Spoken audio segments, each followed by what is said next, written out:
ச்சே!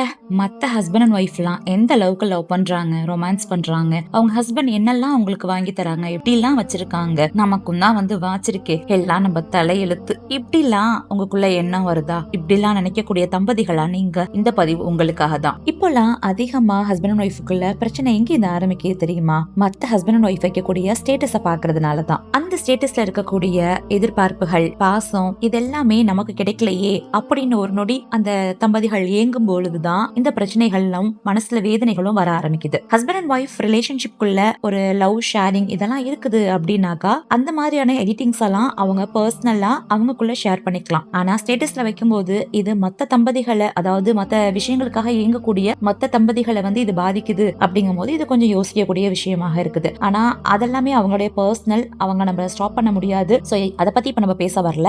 அந்த மாதிரியான ஸ்டேட்டஸ்களை, அந்த மாதிரியான விஷயங்களை பார்த்து மத்த ஹஸ்பண்ட் அண்ட் ஒய்ஃப் கூட கம்பேர் பண்ணக்கூடிய ஹஸ்பண்ட் அண்ட் ஒய்ஃபை பத்தி தான் இப்ப நம்ம பார்க்கலாம். நம்ம அதிகமா இந்த ஸ்டேட்டஸ் பார்த்து ஏங்குறது, ஸ்டேட்டஸ் பார்த்து கம்பேர் பண்றது, இந்த மாதிரி மத்த ஹஸ்பண்ட் அண்ட் ஒய்ஃபை பார்த்து கம்பேர் பண்றது, இது எல்லாமே பார்த்தோம்னாக்கா நீங்க கவனிச்சு பாத்தீங்கன்னாக்கா தெரியும். இது அதிகமா வந்து பெண்களுக்குள்ளதான் ஏற்படும். 90% ஆஃப் பெண்கள் தான் மத்த ஹஸ்பண்ட் கூட கம்பேர் பண்ணுவாங்க. ஆனா வந்து மத்த ஒய்ஃப் கூட கம்பேர் பண்ற ஹஸ்பண்ட்ஸ் பார்த்தோம்னாக்கா ரொம்பவே ரேரா தான் இருப்பாங்க. ஏன்னா பெண்களுக்கு தான் ரொம்பவுமே பலகீனமான மனசு, ரொம்ப எதிர்பார்ப்புகளும் ஆசைகளும் ரொம்பவுமே அதிகமா இருக்கும். சோ அதனால அவங்களுக்கு தான் இந்த மாதிரியான எண்ணங்கள்லாம் வரதுக்கான சான்சஸ் இருக்குது. சோ அப்படிப்பட்ட பெண்கள் என்ன ஒரு விஷயங்களை நினைச்சு பார்க்கணும் அப்படின்னாக்கா, பெரியவங்களாம் ஒரு வார்த்தை சொல்லுவாங்க, பறக்கிறதுக்கு ஆசைப்பட்டு இருக்கிறத விட்டுறாதீங்க அப்படின்னு சொல்லிட்டு. சோ அந்த மாதிரி தான் இப்ப அதெல்லாம் பார்த்து ஒரு நொடி நம்மளுடைய மனசு தடுமாறுது அப்படின்னாக்கா நம்ம என்ன தெரியுமா நினைக்கணும், அதாவது நம்மளை விட அதிகமான வசதிகள்ல இருக்கக்கூடிய கணவர் மனைவியை பார்த்து நம்ம வந்து வேதனைப்படக்கூடாது. அதாவது